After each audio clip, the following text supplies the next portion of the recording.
Mă cheamă Zghera Dănuț.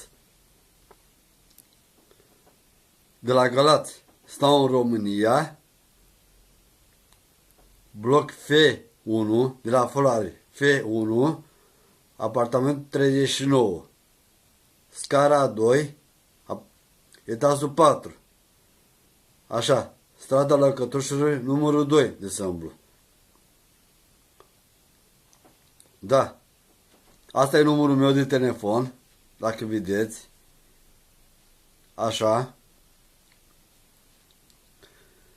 Știi cine stați de vorbă? Cu cine stați de vorbă de Sâmblu? Care vă nu credeți. Dumnezeu Iisus Hristos și ce-au spus în carte. Pe mine m-a ales Dumnezeu Iisus Hristos și Dumnezeu și Maica Domnului și Duhul cel Sfânt de Sâmblu. Puțin în lumea să fie. Eu vreau toată lumea să creadă de Sâmblu, nu că să nu creadă, să creadă toți. Da, care în jurul de Dumnezeu să fie sănătoși de Sâmblu, să-i pedepsească Dumnezeu, să fie blestemat de la mine de Sâmblu. Da. Crucea ta, Doamne. Da. 100 de milioane ca să plec de acasă, 100 de milioane ca să mă frumați, să mă duceți la televizor, așa, 25 de miliarde ca să fac o legea, că așa o spus Dumnezeu, un singur lege este pe pământul ăsta, nu 2 sau 3. Eu sunt tata vostru la fiecare de Sâmblu. Da. Eu am spus lui Iisus Hristos să vină pe pământul ăsta, să dea inundații, cu tremuri, război și să certe intri de Sâmblu. Da. Bineînțeles, nu mă crede nimeni. Ce nu mă crede oare cineva? Mă crede cineva oare? Pe pământul ăsta? Eu sunt și pe pământul ăsta? Ca să nu dați nimeni. De asta am cerut 25 de miliarde. Ca să fac o legea. Eu aleg mai din Tudor, președinte, Boc, să facă după hârtiile mele, ce spun eu.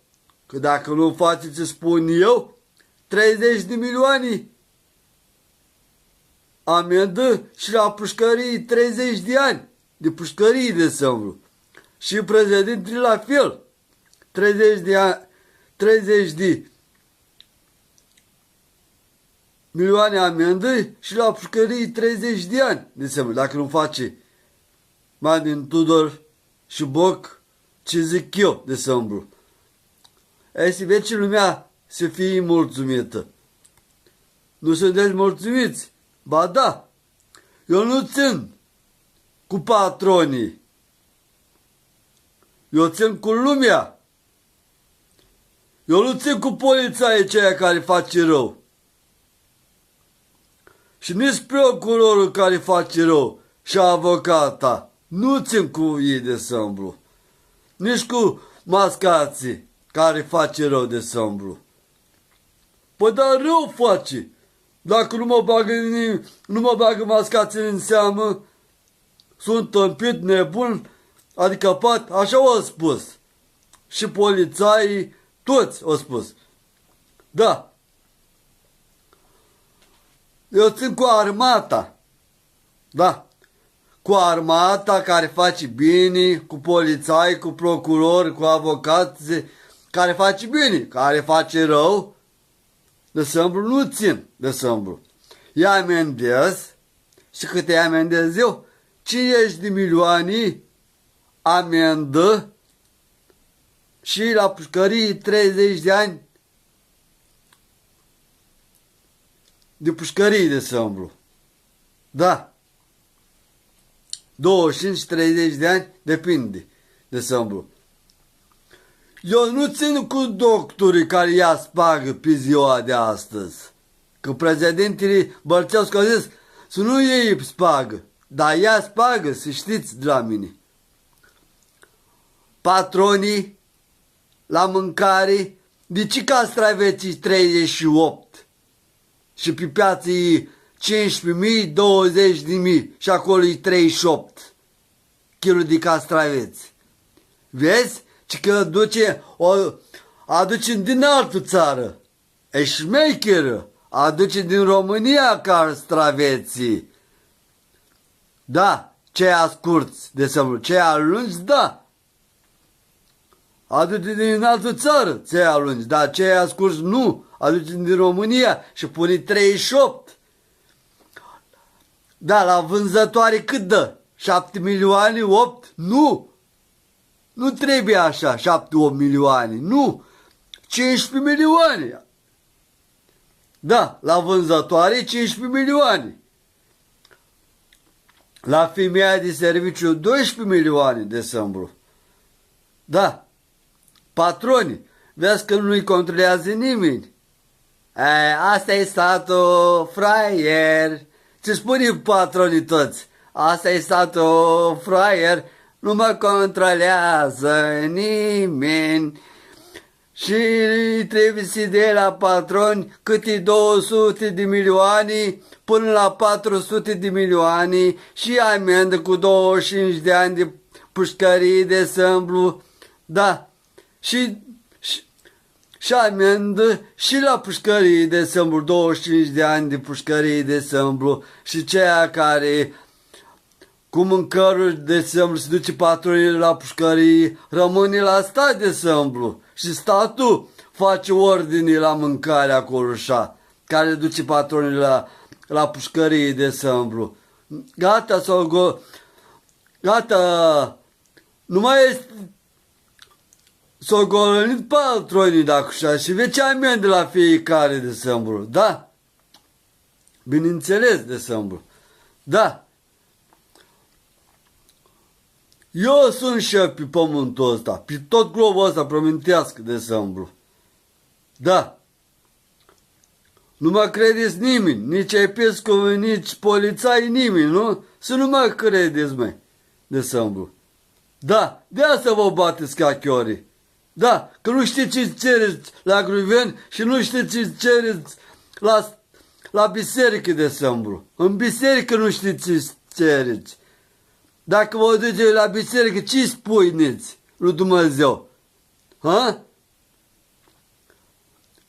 Doamne, ce cereți voi? Iartă-mă pe mine păcătosul.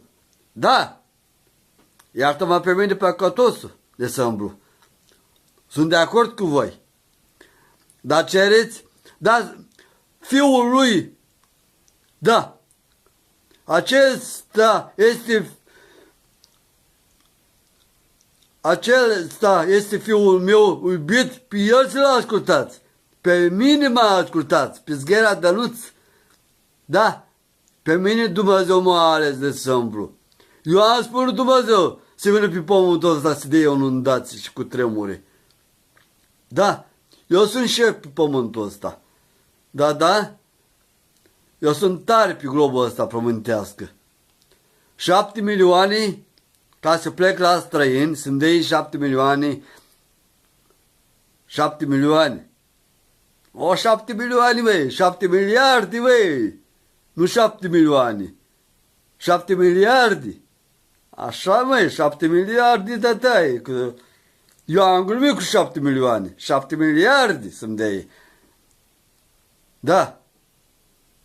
Nu țineți minte că 7 miliarde, nu 7 milioane, 7 miliarde.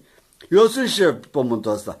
Adică apat prost cum sunt eu de sâmbru, am și eu două mâini ca și voi de sâmbru. Am gândesc. Da. Bineînțeles. Eu nu știu să citesc, eu nu știu și scriu. Da, eu sunt șeful, pe mine mă ales. Am pus muzica noaptea și ziua și noaptea și ziua am pus muzică de Dumnezeu, muzică de biserică, de sâmbru. Da, bineînțeles. Nu mă crede că sunt șef, nu? Atunci stați. Da, vă bateți ca chiorii. Spuneți, măi, Spuneți, mă, lumea, la televizor, că eu am la televizor și nu m-am băgat în seamă. TV Galați, Pro TV Galați, Antena 1 la Brăila, la București am fost, TVL 1, Antena 3 și Antena 1 la București, la Dan Diaconescu am fost de vreo 4 zile de se umblu și nu m-a băgat în seamă. Am zis că mă bag la televizor și nu m-a băgat la televizor de se umblu. Da, bineînțeles. Eu sunt șef pe pământul ăsta. Nu-i nimeni ca mine de se umblu. Da. Păi, e normal că eu sunt șef de se umblu. Da, uitați, eu sunt șef.